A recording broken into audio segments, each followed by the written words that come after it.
you? What? I said, who are you? What's your name? You know my name. I know the name you told us. Well, there you are. I think you're... Excuse me? Your name, Sawyer, your suit, your watch, the whole package. I know what it is to put on a show. I think you're putting on a show. You want to know about me? What? I was born in Pittsburgh. Father died when I was 2. Mother died when I was 5. Moved to Buffalo. Lived with my aunt and my uncle. She sat around on her fat ass all day long while he ran scams. Pirating video, little legal tap action. Okay? So I watched him and you know what I learned? That people are stupid. Everybody thinks they can get something for nothing. Went to Salt Lake City. Now there's a party town. Spent 6 years building fake ATMs and putting them in malls. Cleared 80 grand before I finally got busted. By then I'm like 24 years old. I met this girl. That didn't really work out. 30, Miami. Me and 3 other guys, we run a really good one. We're repping the Swiss bank, right?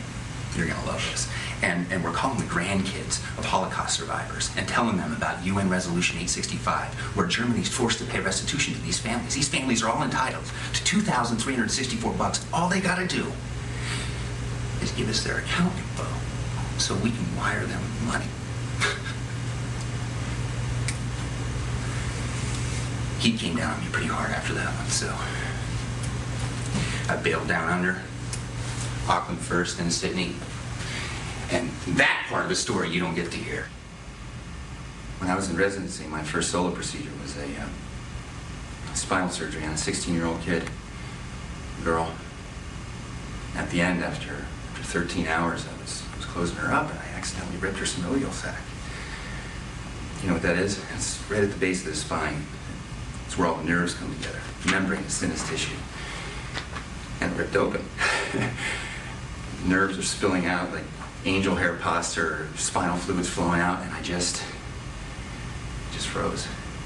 Because I knew if I didn't get those nerves back in that sac and sew it up, the last 13 hours were for nothing. She'd be paralyzed. And I had about a minute. And all the assistants are looking at me. I could feel their eyes on me. And the fear was just so crazy, so real. But I knew I had to deal with it. So I just made a choice. I just let the fear come in, let it do its thing, let it work on me, but only for 5 seconds. That's all I was going to get it. I started to count. I could feel it,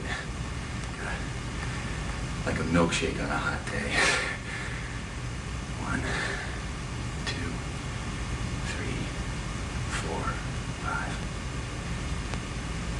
And it was gone. I went back to work, sewed her up, and she was fine.